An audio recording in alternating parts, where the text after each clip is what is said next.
Welcome student. तो electricity chapter के इस वीडियो में हम एक बेसिक लॉ के बारे में जानने वाले हैं, जिस लॉ ने इस इलेक्ट्रिसिटी की दुनिया को ही बदल दिया। उस लॉ का नाम है ओहम्स लॉ। यहाँ पे आपको वो महान साइंटिस्ट दिख रहे होंगे जिन्होंने इस लॉ को इन्वेंट किया। ये लॉ जो है वो potential difference and electrical current in दोनों के बीच में का रिलेशन डिपिक्ट करता है। अब ये लॉ बोलता है, according to the Ohm's law, at constant temperature, the current flowing through a conductor is directly proportional to the potential difference across the conductor. Or at constant temperature, I is directly proportional to V. और उसी वजह से अगर हम proportionality constant को वहां पे apply करते हैं तो I is equal to kV। और ये जो प्रोपोर्शनलिटी कांस्टेंट है ये इस केस में हम R से रिप्रेजेंट करने वाले। अब बहुत सारे बच्चों के दिमाग में सवाल आ रहा होगा कि भाई ये R है क्या? ये R क्या है? Resistance of the conductor. और उसी वजह से ओहम्स लॉ बन जाता है V is equal to IR। ठीक है, ये basic simple formula Ohm's law का। अब देखो ये जो ओहम्स लॉ है ये आपको क्या इंफॉर्मेशन देता है कि current is directly proportional to potential difference and the current is inversely proportional to the resistance.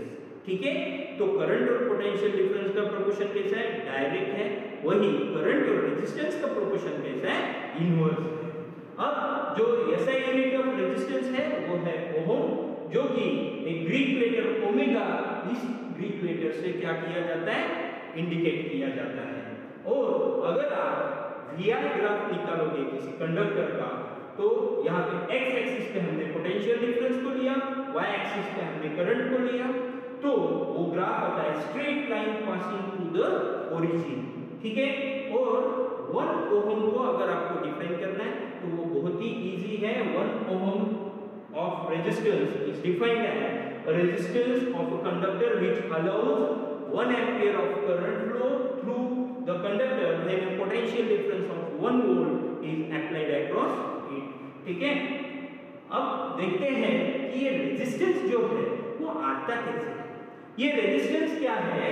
कहीं ना कहीं पे जो हमने फ्री इलेक्ट्रॉन्स देखे थे तो वो फ्री इलेक्ट्रॉन्स जब ट्रांसफर होते हैं बॉडी में से तो उनको अपोज होता है, उनके फ्लो को अपोज होता है। देखिए हमारे डेली लाइफ में जो चीजें हम करते हैं हर एक चीज को एक रेजिस्टेंस रहता है, हर एक चीज को एक अपोजिशन रहता है।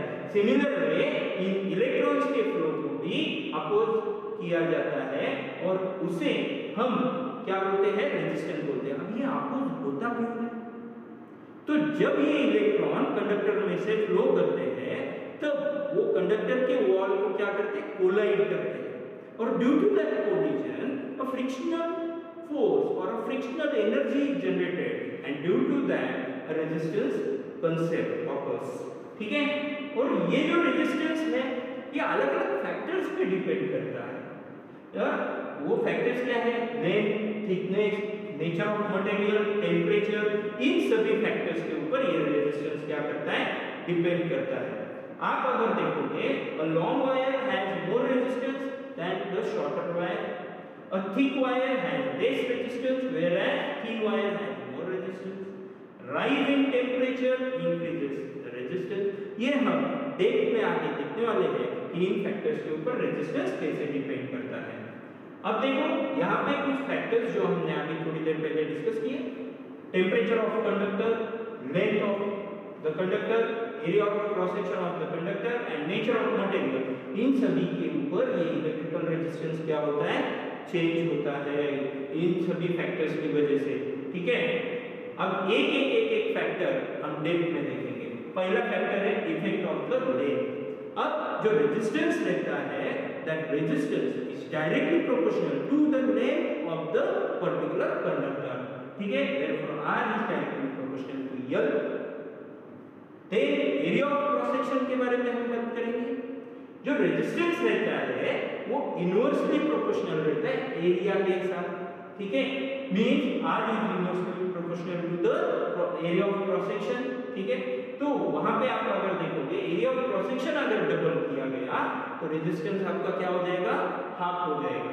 और आप एनटीएससी के बारे में कुछ इंपॉर्टेंट पॉइंट यहाँ पे ध्यान में रखना। Short length of a thick wire is used for getting low resistance, long length of thin wire is used for getting high resistance, and the resistance of a wire is inversely proportional to the square of its diameter। ठीक है, तो ये कुछ point MTSC के exam के point of view से बहुत important point है। अब हम देखेंगे nature of material of the conductor. ये एक ऐसा प्रॉपर्टी है जहां पे हमने देखा था कि हम मटेरियल को conductor, insulator, super conductor, semiconductor इस टाइप से क्लासिफाई करते हैं। तो कंडक्टर जो रहते हैं उन कंडक्टर का जो रेजिस्टेंस रहता है वो लो रहता है, और कुछ जो मटेरियल रहते हैं इंसुलेटर्स उनका रेजिस्टेंस जो रहता है वो हाई रहता है। ठीक है, तो यहाँ पे देखो alloy have higher resistance than pure metal. ठीक है, copper, silver, aluminium have very low resistance, उसी वजह से हम उन्हें कंडक्टिंग पार्ट के लिए यूज करते हैं। ठीक है, नाइट्रोन, कांस्टेंट, इनका रेजिस्टेंस हायर रहता है, और उसी वजह से हीटिंग एलिमेंट्स बोल के हीटर्स, जितने भी इलेक्ट्रिकल आयरन, इन सभी इक्विपमेंट्स में उसे यूज किया जाता है। ठीक है, अब यहाँ पे इफेक्ट ऑफ टेम्परेचर, अगर हमने किसी भी पर्टिकुलर कंडक्टर का टेम्परेचर इंक्रीज किया तो वहां पे जो रेजिस्टेंस है वो इंक्रीज होगा, और वो एक पर्टिकुलर फॉर्मूला से हम कैलकुलेट कर सकते हैं, जिसके अंदर यहाँ पे देखो suppose T is the temperature in kelvin, यानी केल्विन सिस्टम में टेम्परेचर दिया है, R is equal to R naught in bracket 1 plus alpha in bracket T minus T naught। ये जो फॉर्मूला है उससे हम एक पर्टिकुलर टेम्परेचर के वक्त का रेजिस्टेंस कैलकुलेट कर सकते हैं, जहाँ पे R naught जो है वो रेजिस्टेंस है, T naught हमने लिया है, और अल्फा जो है वो थर्मल कोएफिशिएंट रहता है उस पर्टिकुलर मीडियम का। अब जितने भी हमने अभी तक रिलेशन देखे उनको अगर हम समराइज करें कि R is directly proportional to L, R is inversely proportional to area, therefore R is equal to rho L upon A, where rho is the resistivity of the particular conductor। अब ये resistivity होता क्या है? ये resistivity of a substance is numerically equal to the resistance of a rod, that substance which is 1 meter long and 1 square meter उसका area चाहिए। देखो कैसे रेजिस्टिविटी का फॉर्मूला क्या है, rho is equal to R into A upon L. यहाँ पे अगर आप 1 मीटर लॉन्ग कंडक्टर लेते हो मीन्स इसका वैल्यू हो गया 1 मीटर, और 1 स्क्वायर मीटर एरिया लेते हो मीन्स इसका वैल्यू हो गया 1 मीटर स्क्वायर, तो रो इज इक्वल टू आर। ठीक है, और ये जो रेजिस्टिविटी रहता है ये it does not depend on the length or thickness, but it depends on the nature of the substance and the temperature। ठीक है, और रेसिप्रोकल ऑफ रेजिस्टिविटी जो रहता है उसे हम कंडक्टिविटी बोलते हैं। ठीक है, और क्रिटिकल टेम्परेचर के वक्त जो रेजिस्टेंस होता है it becomes zero, and therefore that particular type of material is called as superconductor। ठीक है, और ये जो सुपर कंडक्टर रहता है इसकी कंडक्टिविटी जो है वो इंफिनिटी है। ठीक है, अब आप देखो मैंने यहाँ पे अलग अलग क्लासिफिकेशन किए हैं, वो क्लासिफिकेशन है क्या, तो रेजिस्टिविटी के ऊपर वो मैंने क्लासिफिकेशन किए हैं। Substances showing very low resistivity, तो ये कौन से सब्सटेंस है, ये वही सब्सटेंस है जिसे हमने कंडक्टर बोल के क्लासिफाई किया है, जिनका रेजिस्टिविटी क्या रहता है, बहुत लो रहता है। एग्जांपल के लिए सिल्वर, कॉपर, एल्यूमिनियम। आपके इंफॉर्मेशन के लिए बता देता हूँ, सिल्वर जो है वो बेस्ट कंडक्टर है, लेकिन हम फिर उसे कंडक्टिंग वायर्स में क्यों यूज नहीं करते, तो कितने कॉस्टली हो जाएंगे। और आपको तो पता ही है हमारे दुनिया में थेफ्ट कितने होते हैं, तो लोग कंडक्टिंग वायर्स को ही चुराने के पीछे लग जाएंगे। इसी वजह से हमने कंडक्टिंग वायर्स के अंदर सिल्वर को यूज ना करते हुए कॉपर को यूज किया या एल्यूमिनियम का यूज किया। ठीक है, उसके बाद में सब्सटेंसेस हैविंग मॉडरेट रेजिस्टिविटी, ये जो सब्सटेंसेस है ये एलॉय है, ठीक है। The resistivity of alloy is much more higher than the pure metals, ठीक है। उसके बाद में इन्हीं पर्टिकुलर टाइप के मटेरियल्स को हम रेजिस्टर बोल के भी पहचानते हैं। अब आप देखो हीटिंग एलिमेंट जो है किसी भी हीटिंग एप्लायंस का, जैसे कि इलेक्ट्रिकल आयरन हो गया, टोस्टर हो गया, वो मेड अप ऑफ एलॉय रहता है। उसका रीजन है एक तो उनका रेजिस्टिविटी जो है वो हायर है प्योर मेटल से, और ये जो एलॉय है ये ऑक्सीडेशन उनका नहीं होता हायर टेम्परेचर पे, ठीक है। इस वजह से हीटिंग एलिमेंट में एलॉय का यूज किया जाता है।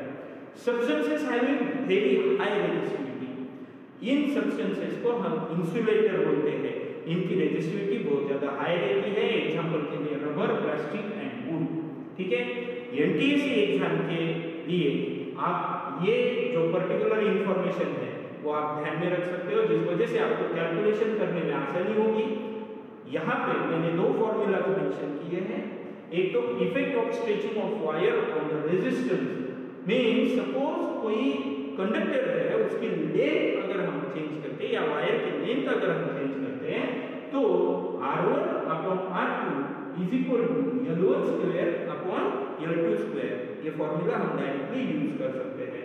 उसके बाद में अगर उस पर्टिकुलर कंडक्टर की रेडियस अगर हम चेंज करते हैं तो R1 upon R2 is equal to R1 raise to 4। अब यहाँ पे ये जो R1 है और ये जो R2 है वो क्या है, वो है रेडियस, और ये R1 और ये R2 क्या है, वो है resistance. R1 raise to 4 upon R2 raise to 4, ठीक है। अब यहाँ पे हम देखेंगे कि जो पर्टिकुलर रेजिस्टेंस रहते हैं उनको हम ओहमिक और नॉन ओहमिक रेजिस्टेंस में क्लासिफाई कर सकते हैं। The ohmic resistor follows Ohm's law, जिसमें IV और V2I ग्राफ जो है वो straight line passing through the origin रहता है, और वही नॉन ओहमिक जितने भी पर्टिकुलर सब्सटेंसेस है उनका जो ग्राफ रहता है वो कर्व टाइप का ग्राफ आता है, ठीक है। वो स्ट्रेट लाइन ग्राफ नहीं रहता। And the ohmic conductor follows और obeys Ohm's law, non ohmic conductor does not follow और does not obey the Ohm's law, ठीक है। तो आइए समराइज करते हैं इतनी पूरी सभी कांसेप्ट्स को। ओहम्स लॉ क्या है कि current passing through a conductor is directly proportional to the potential difference. ये जो पर्टिकुलर है ये कब हायर रहता है, जब physical state means temperature, strain ये सभी अनचेंज रहे तब, ठीक है। मैथमेटिकली फॉर्मूला क्या है, V is equal to IR, ठीक है। अब R is the constant of proportionality, उसी को हम क्या बोलते हैं, रेजिस्टेंस ऑफ द कंडक्टर, ठीक है। Graph between I and V क्या रहता है, straight line passing through the origin. Resistance of conductor depends on the nature and physical dimension of the conductor. अब ये फिजिकल डायमेंशन कौन से है, length, area of cross section, temperature, material, ठीक है। Mathematically R is equal to V upon I, ठीक है। SI unit क्या है उसका, ओम, जो कि इस ओमेगा सिंबल से क्या किया जाता है, इंडिकेट किया जाता है। और V और I क्या है, डायरेक्टली प्रोपोर्शनल है, और उसी वजह से I increases with V but its ratio V upon I remains constant, ठीक है। ये वहाँ पे वैलिड होता है ग्राफ से। तो इस टाइप से हमने ये पर्टिकुलर रेजिस्टेंस, रेजिस्टिविटी और ओहम्स लॉ ये कंसेप्ट इस वीडियो में सीखा। अगर आपको इस पर्टिकुलर कंसेप्ट के ऊपर कुछ भी डाउट होगा तो वो आप कमेंट सेक्शन में कमेंट करके हमें पूछ सकते हो। अगले वीडियो में हम सीखेंगे the series and parallel combination of resistor. Thank you.